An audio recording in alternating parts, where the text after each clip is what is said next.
நம்ம சகோதரி வந்து பேச இருக்கிறாங்க. இங்கு அமர்ந்துள்ள பெரியவர்களுக்கும் சான்றோர்களுக்கும் மற்றும் அனைவர்களுக்கும் என் முதற்கண் வணக்கத்தை தெரிவித்துக் கொள்கிறேன்.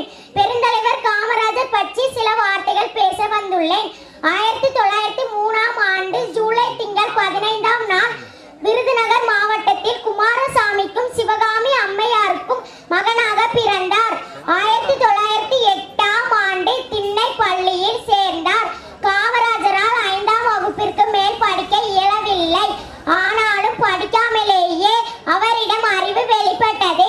காமராஜர் தனக்காகவோ தனது குடும்பத்திற்காகவோ பிறந்தவர் இல்லை, இந்த நாட்டின் நன்மைக்காக பிறந்தவர் ஆவார். அவருக்கு இந்திய விடுதலை போராட்டத்தை பற்றி சிந்தனை இருந்தது. அரசியலில் ஈடுபட்டு இந்திய விடுதலைக்காக பாடுபட வேண்டும் என்று முடிவெடுத்தார். விருதுநகர் மாவட்டத்தில் காங்கிரஸ் கட்சி கூட்டத்தை நடத்தினார். பெருந்தலைவர் காமராஜர் தனது 16ஆம் வயதில் முழுநேர காங்கிரஸ் தொண்டரானார். தன்னலம் கருதாத அந்த போராட்டங்களால் காமராஜர் பின்னாளில் பெருந்தலைவரும் ஆனார். காமராஜர் நடத்திய போராட்டங்கள் ஒத்துழையாமை இயக்கம் போராட்டம், கள்ளுக்கடை மறியல் போராட்டம், வைக்கம் போராட்டம், கொடி போராட்டம், உப்பு சத்தியாகிரக போராட்டம், வெள்ளையனே வெளியேறு போராட்டம்.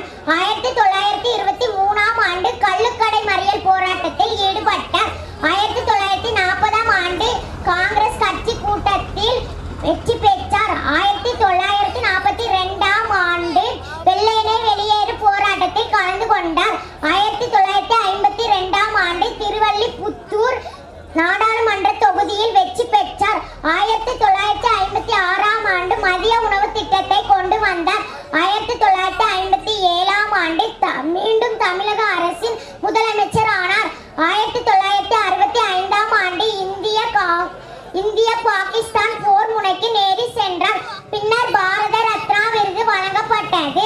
1975ஆம் ஆண்டு அக்டோபர் 2ஆம் நாள் காமராஜர் மறைந்தார். இத்துடன் என் சிற்றுரையை முடித்துக் கொள்கிறேன். நன்றி, வணக்கம். மிக அருமையாக இந்த கருத்துக்களை இங்கே முன்வைத்தார்கள்.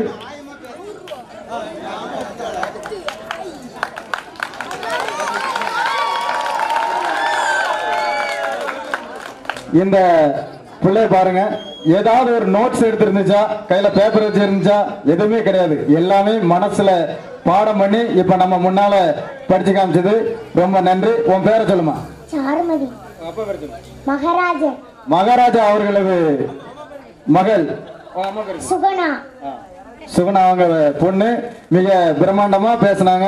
இதுக்கு ஸ்டார் குரூப்ஸ் நண்பர்கள் சார்பா 100 ரூபாய் பரிசு கொடுத்திருக்கிறாங்க. நமது பஞ்சாயத்து தலைவர் அவர்கள் 50 ரூபாய் கொடுத்திருக்கிறாங்க. நல்ல பிள்ளை, இன்னும் நல்ல மேடைகள்ல இதே மாதிரி நீ அருமையா பேசணும்.